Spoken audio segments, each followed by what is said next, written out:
Hi everyone, my name is Jen. I'm an author and a book reviewer, and I'm currently surrounded by chaos. Organised chaos, it's piles of books, and that's a nice chaos to be surrounded by. I have a lot of books to talk to you about today.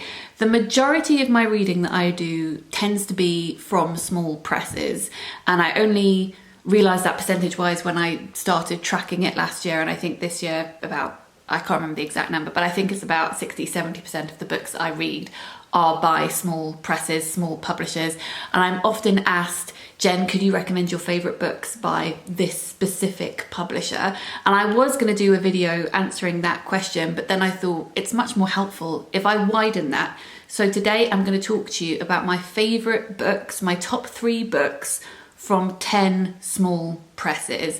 And I can do this again in the future because there are more than 10 small publishers that I really love. We've got a real mix of stuff here, and I'm excited to talk to you about all of them.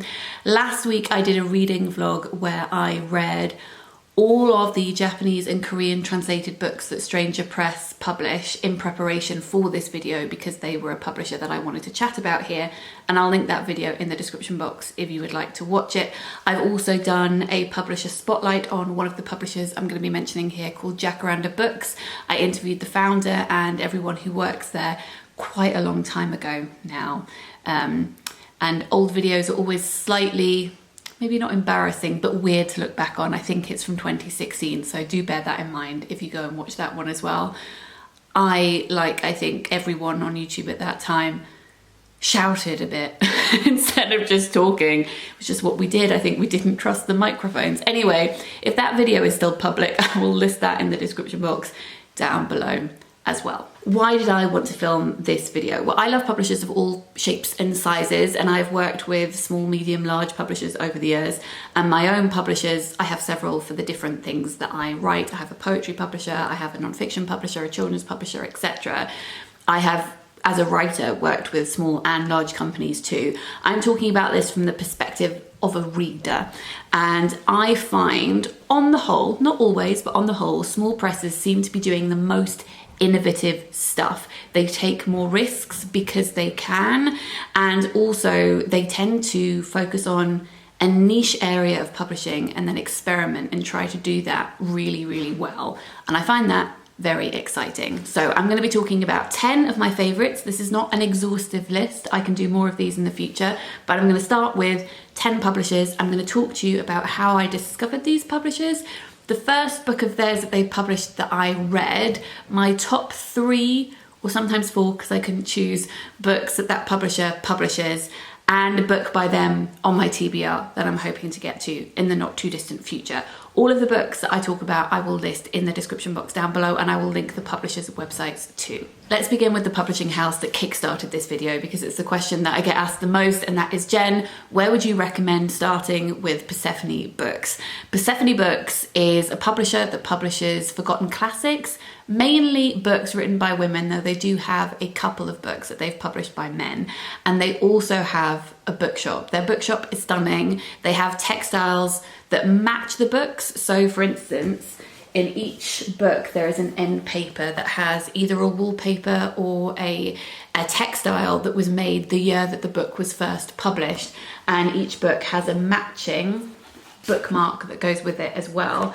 They have these very recognizable covers. All of their books are published in this grey. They have a series of books that have illustrated covers, but the majority of them look like this. And I think this is why I get asked, where should I start with this publisher? Because it can feel as though you're looking at a wall of books that are hard to choose between, because they also don't put blurbs on the inside of the books, which I admit can be a little bit stressful. However, as I said, they also have a bookshop. The bookshop used to be in London. It's not in London anymore. It used to be part of a bookshop crawl that I would do back in the day, starting at Word on the Water, which is a bookshop on a boat near King's Cross, going to the British Library, the Welcome Collection, Gaze the Word, Scoob, Persephone onto London Review Books, Foyles on Charing Cross Road, and then the secondhand bookshops around Charing Cross Road too. But alas, Persephone Books is now no longer in London. They have moved to Bath, and I'm very sad for me, but very happy for Bath. And to be honest, aesthetically, I feel as though Persephone works very, very well in Bath. So this is what their shop looks like. If you can ever get to their bookshop, I really recommend it because they only sell books that they publish. So everyone working there knows these books inside and out. They can give you the most amazing advice. If you can't get there in person, you can email them asking for a book recommendation, or you can call them. They will be very, very helpful. You can also buy book tokens to gift to other people. They send out, along with the book tokens, their whole catalogue, so you can peruse and learn all about the books.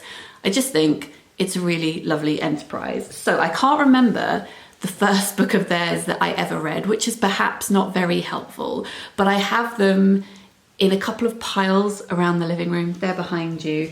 And I have picked out my top 3 and then one that I would like to get to in the future. Special mention to Daddy's Gone A-Hunting, which is a book, I think from the 50s or 60s, which is about, it's a novel, but it focuses on abortion and the relationship between a mother and the daughter who ends up getting pregnant. And I thought that that was a really wonderful book, but it didn't make my top 3. So my top 3, we have Doreen by Barbara Noble. This is an evacuation novel. It is about a young girl called Doreen who gets sent out of London by her mum during the Second World War, during the Blitz, and she goes to stay in the countryside. If you're looking for a book that gives you Carrie's war feelings, but as an adult, then I would definitely recommend this. I'd also recommend this, which is the Hopkins manuscript by R.C. Sherriff. This is a pretend found document, this manuscript at the end of the world. This whole book is an allegory for the Second World War. It was written in 1939, when of course there was a lot of tension, and that tension has been transposed into this fictional tale about the moon colliding with the earth and how that's sending everybody into panic. Some people don't believe that this event is actually going to happen. Some people have been preparing for the end of times for a while. I thought that it was absolutely brilliant. And the most recent book of theirs I have read and loved was this, which is still missing, by Beth Gutcheon. This is a US title and it's one of their later ones. So this was originally published in the 1980s, and some of their work goes back to Victorian times, but this is one of the most recent titles. And if you love Blue Monday by Nikki French, I think that you will love this. It's about a woman whose 5-year-old son goes missing, and it's following the police investigation.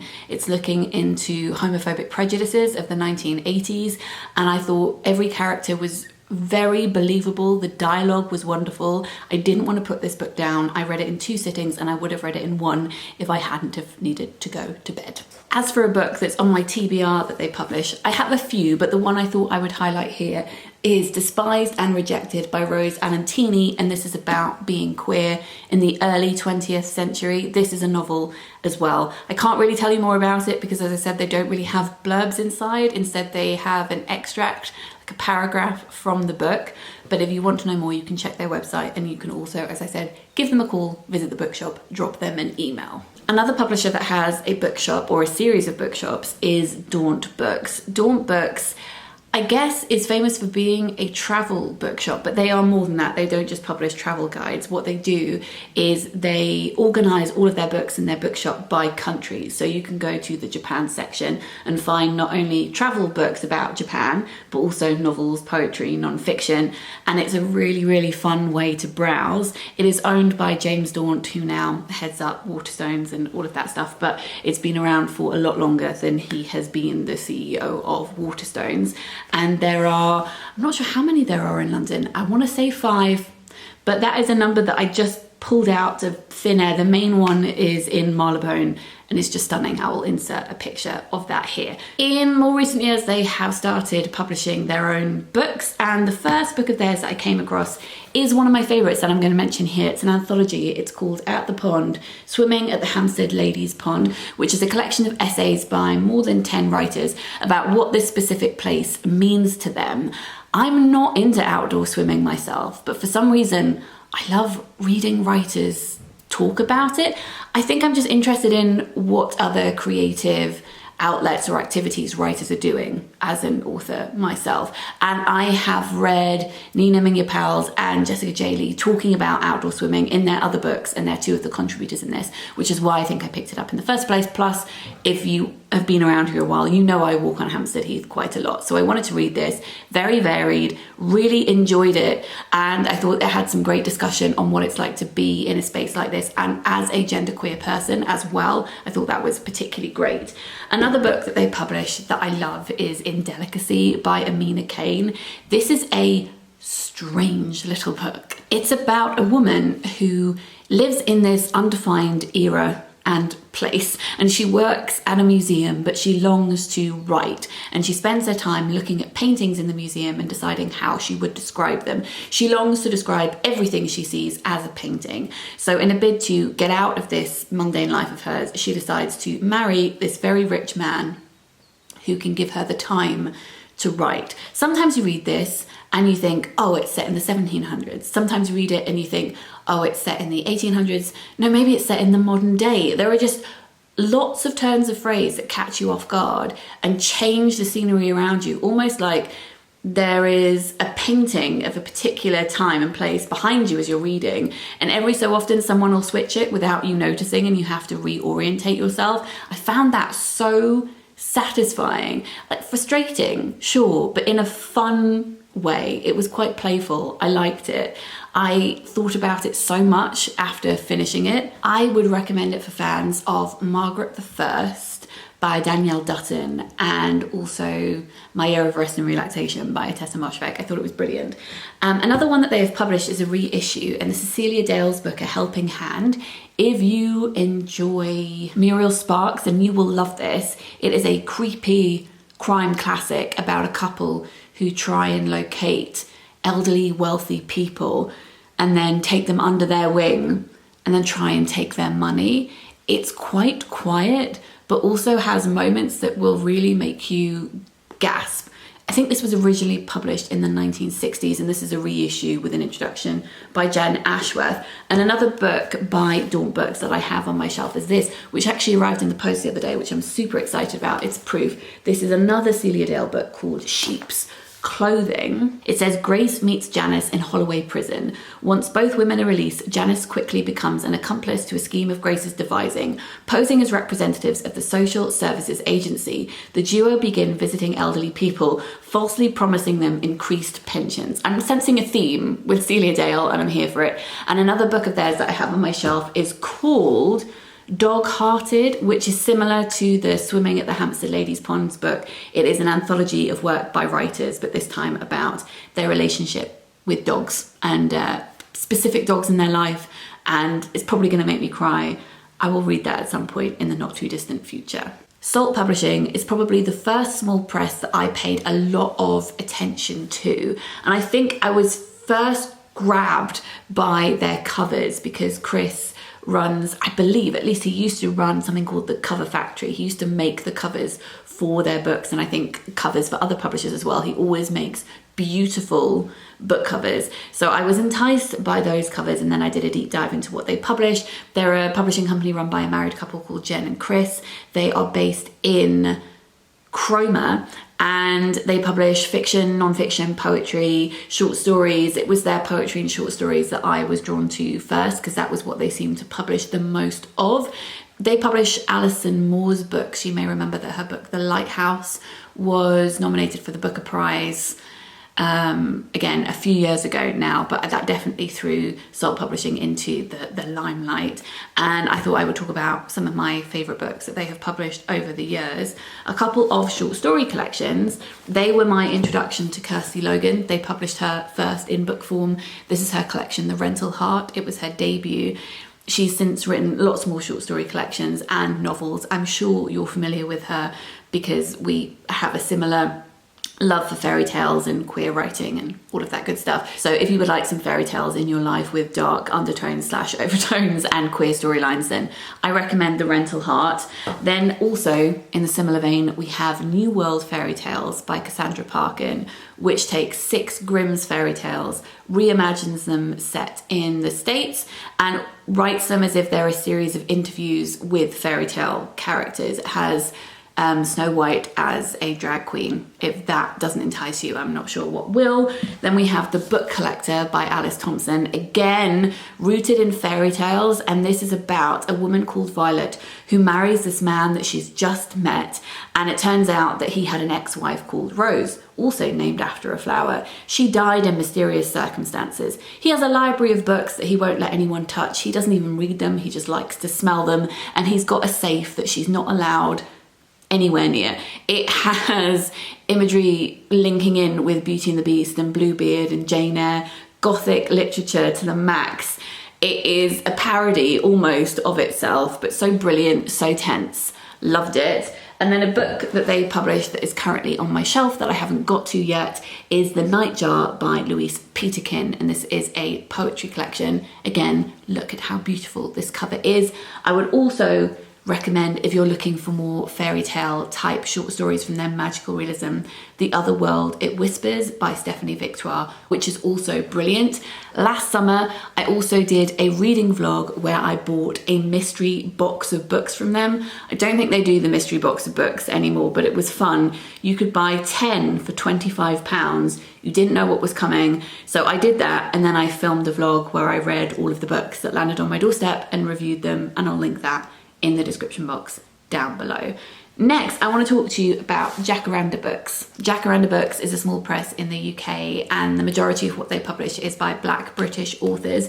They also publish Black voices from other countries whose work maybe hasn't made it across here for whatever reason, and they also have different titles that explore diversity and inclusion in other ways, and one of those titles is one that I want to mention, which is Beyond the Pale by Emily Urquhart. This is about albinism, and Emily wrote this book after her daughter Sadie was born with albinism, and I interviewed Emily and we did a podcast together again years ago. Love this book so much that I have a quote on the front. It's about how disability intersects with folklore, which is of course my jam. So I love that one. I also absolutely adore this, which is Creatures of Passage by Morowa Yejiri. This was on the Women's Prize long list last year, and it was my favourite book from the entire long list. I was so gutted when it didn't get shortlisted, and therefore also when it didn't win, because of course it couldn't win if it wasn't shortlisted. This is about a woman called Nephthys, who is one half of a set of twins, and she drives kind of a death taxi, and it is a book that is about death, family connection, race, witchcraft and folklore, police brutality, and how Egyptian mythology ties all of these things together. It's about a town that's trying to save itself from a curse. And I thought it was absolutely wonderful. Content warning for sexual abuse on children. There's some really difficult chapters about that in here. But if you can handle reading that, I very, very much recommend reading this. And my third recommendation for them would be work by Irena Sinakoje. They publish a couple of books by her. I especially enjoy her short stories. If you like a little bit of weirdness, if you like a little bit of magical realism, then check out the work that she puts out. Let's move on to Strangers Press, and they were the people that I talked about last week when I did a dedicated reading vlog reading 16 of their books. As I mentioned in the introduction, they publish work in translation. They have work in translation from the Korean, the Japanese, the Dutch. They have a collection of pamphlets of work by writers from Switzerland, and they are releasing in the next few weeks a mini series of 5 chapbooks from Lithuania, and I think they have another mini-series from Taiwan, Japan and Korea coming later this year. All of the things that they publish are chapbooks, so they're very short. Each one is about 50 pages long, either a novella or a couple of short stories. And I have 4 that I would recommend from their Japanese and Korean series. I'd recommend more than these 4, but these are my favourites. I haven't read the Dutch or Swiss ones yet, so I can't recommend from that stack. Those ones are the ones I'll be getting to next. All of the books that they publish are so beautiful. These are 2 of the Swiss chapbooks, and as you can see, very beautiful, very vibrant, lovely. But out of the ones I have read and loved, I would particularly recommend Spring Sleepers by Yoko Yoshida. This is one of the ones, maybe the only one that they publish that isn't translated, because the author writes in Japanese and also in English. This is a book about a person who has insomnia, and at first likes having that a little bit because it seems to be respected because they can get more work done. But then they decide, actually, this is really detrimental to my health. So they go to a sleep clinic, but the doctor says they probably won't get there in time and they may die if they don't get there in time. And the narrative becomes more dreamlike and weird the longer it goes on for. I also would recommend Milena, Ecstatic by Bae Suar, which is translated from the Korean by Deborah Smith. This is a chapbook that's about film and looking at life through a lens, kind of trying to find the extraordinary in the mundane. Kong's Garden by Hwang Jungeun is translated from the Korean by Jong Sung-hee. This is 2 short stories set in a bookshop. What is not to like about that? Loved it. And I would also recommend Yoko Tawada's Time Differences, which is translated from the Japanese by Jeffrey Angles. This is about 3 men. One of them's in Berlin, one is in New York, one is in Tokyo. And they're all obviously in different time zones and they're thinking about each other. But one man will be thinking about, say, the man in Berlin is thinking about the one in New York, the one in New York is thinking about the man in Tokyo, the man in Tokyo is thinking about the one in Berlin. None of this interest is reciprocated or mirrored back, and that creates this weird, almost like baton of storytelling, and also creates a feeling of jet lag, which reflects the time differences between each of these narratives. I thought it was really effective and compelling. If you would like more detailed thoughts, head over to the reading vlog that I did last week, which I'll link in the description box down below. Let us move on to Fitzcarraldo editions. I'm sure that you will recognise their books. They're quite iconic. They publish novels and fiction in general in blue, and they publish their non-fiction in white. And I had, I think, quite a rocky start when I started reading their books. I think I read a couple of non-fiction books that I really didn't like very much. But now I have found the books that I do enjoy. So let me talk about those. Let's begin with the novel. This is Cold Enough for Snow by Jessica Au. This was one of my favourite books of last year. Super short. I think it's about 90 pages. It is, I'm sorry, 94. It's 94 pages. It's about a daughter and a mum who decide to meet up in Tokyo, which is neutral ground for both of them. The daughter, I think, is from Australia, and I don't know where the mum is currently living, I can't remember. But they decide to meet in Tokyo, and they travel between there and Kyoto, maybe Osaka, and they're looking at all of the autumn leaves there. It's set during the autumn. They're eating lots of delicious food. I remember feeling quite hungry when I read this book. It's really about how they're struggling to communicate with each other, because whilst they have evolved as people since the daughter was very young and the mother was younger, their relationship has been quite stagnant and hasn't evolved, and they don't know how to communicate with each other without reverting back to how they used to talk in quite disjointed and fraught ways decades earlier. And I thought that it was a really great depiction of that. It's quite subtle and gentle, has this hum in the background. I just found it rather magical. Loved it. Then, non-fiction wise, we have Ill Feelings by Alice Hattrick. And I think I have a quote in this. Yes, I do. Okay, this is what I said about it a few years ago. Poetry is not the same to the ill. The clouds look different, and so too does the rest of nature. Alice Hattrick brilliantly geographies sick time and ill feelings. They chronicle not just how pain is located in the body, but how it stretches outside of itself across time and generations through society and literature. The weight or unweight that is given to it, how disabled voices are heard or not heard, the toxic way society views unrecovery. This was published in 2021. In this, Alice is writing about their relationship with their mother, but also their relationship with ME, which is something that both they have and their mother has. It also looks at the history of post-viral disease and artists and writers who had chronic fatigue or had a different kind of disability and how that intersected with their work. I thought that it was really, really brilliant. And I think maybe my favourite non-fiction book that they publish is this, which is not helpful because it is a proof. There you go. This is 50 Sounds by Polly Barton. And Polly in this writes about learning Japanese, going to Japan, and her relationship with translation. And I did an interview with Polly for Toast, which I'll link in the description box down below, where we talked about the art of translation. And I think that interview is probably a good introduction for this book. So go read that if you want to know more. And a book that they publish, which is probably one of their most well-known books that I haven't read yet, but will be reading very soon, is Drive Your Plough, Over the Bones of the Dead by Olga Tokarczuk. And this is translated from the Polish by Antonia Lloyd-Jones. Yes, and I love also the shape of this. It's a very weird shape. For some reason, it really pleases me. So that is a book of theirs that is still on my shelf. Let's move on to Blood Axe Books. Blood Axe is one of my publishers. They published my book, The Girl Aquarium, and also my book, Please Do Not Touch This Exhibit. The Girl Aquarium is about girlhood and disfigurement, seas and forests. Please Do Not Touch This Exhibit is about disability, hospital stays as a child, mythologizing trauma, going through IVF as a disabled adult, and comparing that to childhood hospital experiences. If you would like to check out either of those books, that would be lovely. Links are in the description box down below. I haven't picked my books as my favourites that they publish. They are a small publisher based in the northeast of England, and they publish poetry. So the ones that I have decided to pick to show you today are Beauty, Beauty by Rebecca Perry. This is a collection about loss and regeneration. For each of these, I think I'll read you a couple of lines because summaries are difficult for poetry collections, but this is from a poem called The Glass Boat. We ate peaches on a balcony above the dirtiest car park you can imagine. The sea was a slice at the bottom of the sky, the undersides of our feet were powdery grey, and we idled, making a treasure map of our bedroom floor.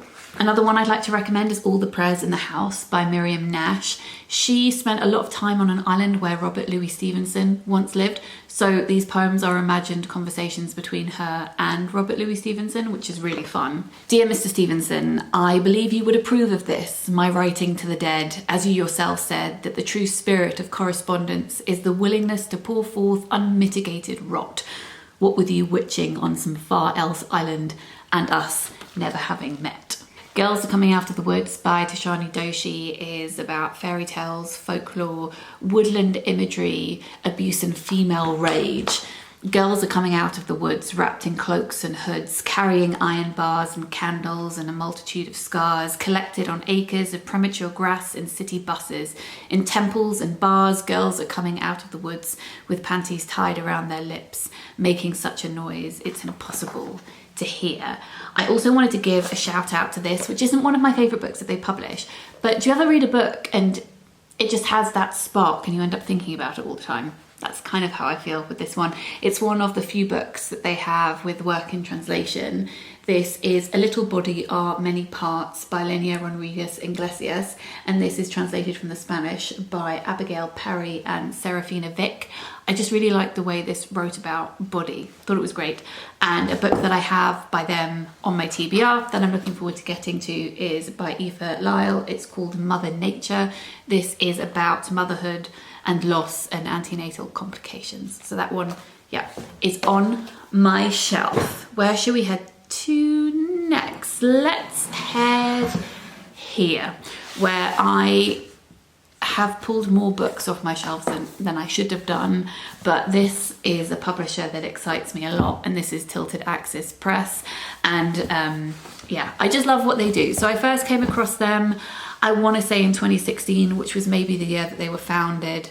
I can't remember, but I interviewed Deborah Smith, who is a translator. She had just won the International Booker for The Vegetarian with Hong Kong, and we talked about her setting up Tilted Axis Press. She's one of the founders. They publish work in translation. They publish novels, short stories, poetry, and non-fiction. And I just have such a great time reading through their lists. I don't love everything that they publish, but I have loved many. So I'm going to talk to you about 3 of my favourites and then show you a couple that are on my TBR. So one of my favourites is Strange Beasts of China by Yang Gi, and this is translated from the Chinese by Jeremy Tiang. Also, something that I love about Tilted Axis is their font is really, really big. It makes these really easy to read from an accessibility point of view if you have eye issues and you struggle with small font. Just a shout out for the font. It makes it so pleasant to read. So this is about a journalist who lives in a city in China, and she has been told that there are mythological creatures that live in the city, but you never get to see them. So she's a journalist turned cryptozoologist. She's on this quest to find them, and each chapter is focused on a different kind of beast. So the first one is about sorrowful beasts. It says, sorrowful beasts are gentle by nature and prefer the cold and dark. They love cauliflower and mung beans, vanilla ice cream and tangerine pudding. They fear trains, bitter gourd and satellite TV. There is a new book that's coming out by Yang this year, which I'm looking forward to, but that one is published by Faber. This one, as I said, Tilted Axis Press. I also adored I'll Go On by Hwang Jungeun, and this is translated from the Korean by Emily Ye Won. This is a novel about language and finding meaning in the name that you have been given and linking that with imagery of queerness and found family. It was beautiful. For my third one, I actually couldn't choose, so I've got two here. We've got two poetry collections. This is Unexpected Vanilla by Lee Yemi, and it's translated from the Korean by Sojae. Just listen to this quote. I open my mouth wide and kiss the still remaining atmosphere.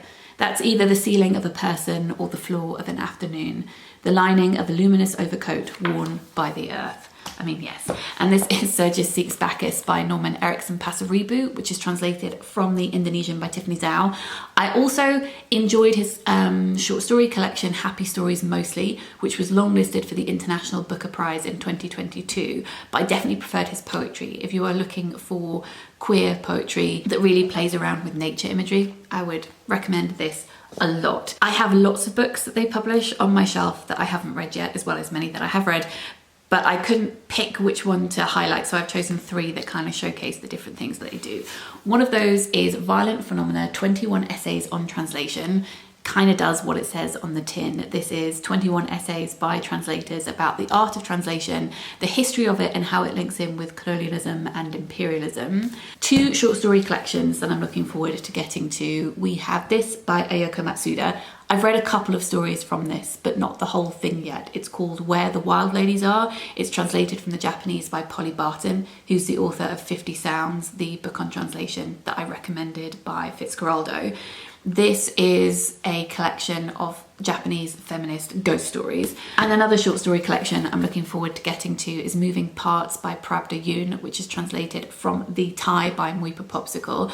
I read their book The Sad Part Was last year, and I think that this is partly set at a pink motel, and I have a soft spot for books set in motels and hotels, about a sex worker who makes a grown man cry. Then another story has a boy who ends up with the like dismembered hand of his crush, and then in another story a naked body falls from the window of a 20-story building where two female colleagues are offering support to each other in the elevator.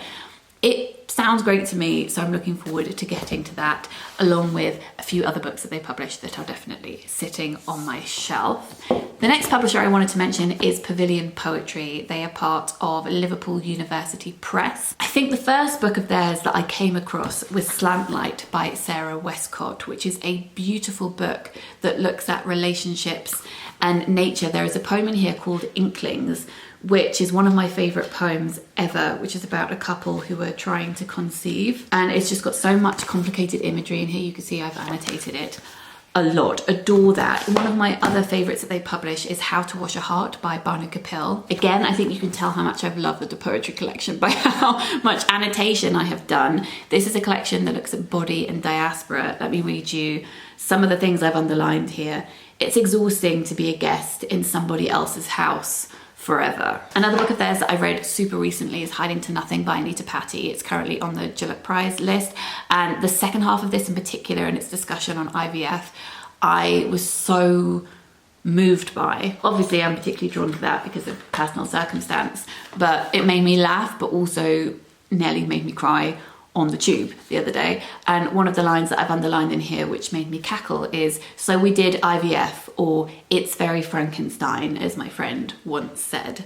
Two books of theirs that are on my TBR still. We've got Wilder by Gemma Borg, and then another collection by Sarah Westcott which is called Bloom, which I started reading last year and put down because we were in the process of moving house and I haven't gone back to it, and that's very bad of me. I need to get back to that. The final press that I would like to highlight is Nine Arches Press. I can't remember the first book of theirs that I read, but I remember the first one that had a big impact, and that was Stares and Whispers, Deaf and Disabled Poets Write Back, which is edited by Sandra Allen, Karani Barocca and Daniel Sluman. This is an anthology of disabled poets' work, and it's about accessibility, so it has poetry but also a bit of prose in here too, and I just thought it was brilliant. I reviewed this at the time for Poetry Review in both audio and written form, and I'm pretty sure that's still on their website, so I'll link that in the description box down below if you would like to go and check it out. And the other two that I would like to recommend that they publish are these two poetry collections, and I think if you enjoy one you will also enjoy the other. They are linked together in my brain because of the way that they explore, I think, colour in particular, and because they're not afraid to experiment with form on the page, which I'm a big fan of. So we've got Honorifics by Cynthia Miller, and we've got Magnolia by Nina Mingya Powles. I have annotated both of these books a lot. This is a page from Magnolia. Yeah, there's lots of notes in there. This is from a poem called Miyazaki Bloom. I feel things happening around me that are not real. I must be in a dream or in a movie, or watching a movie on an airplane in a dream. On the other side of the field, there are blossom trees in full bloom. They are pale, barely pink, like branches covered in fake snow. And then let me find you a quote from Honorifics by Cynthia Miller. Again, lots of annotations. There is no good reason at present for this anticipatory grief. I am inside its dark whale belly. I am waiting to be let loose. I am waiting to be vomited up. I have lost track of which one of us is the ghost and which one of us is the haunted thing. The garden inside the vaulted cupboard of my mind is in full, glorious, out-of-season bloom. Ceramic rhododendrons, dog rose, lilacs, butterflies and a bee. My mother's mother humming like a gentle oracle. I want to reread that, just reading that extract. And a book published by them that I have on my TBR that I haven't got to yet is Single Window by Daniel Sluman, who's one of the editors of Stares and Whispers, and I haven't read any of his collections in full yet, so I would like to do that at some point. So those are 10 small presses that I would recommend, books by them that I have read and loved in particular, books that are sitting on my shelf yet to be read. I hope that this was helpful. As I said, I will list them in the description box down below if you would like to go and find out more. I would love to know if you have got any recommendations for other books by these presses that you would like to shout about. Also, who are your favourite publishers? Please do let me know. I will make more videos like this in the future, listing some small presses and my favourite books by them.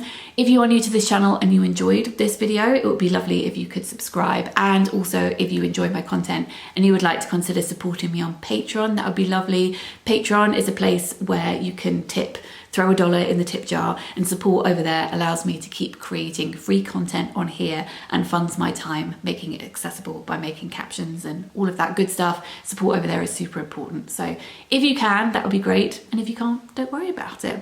I hope you're all having a good Sunday, and I'm sending lots of love to you all. I'll see you this time next week. Bye.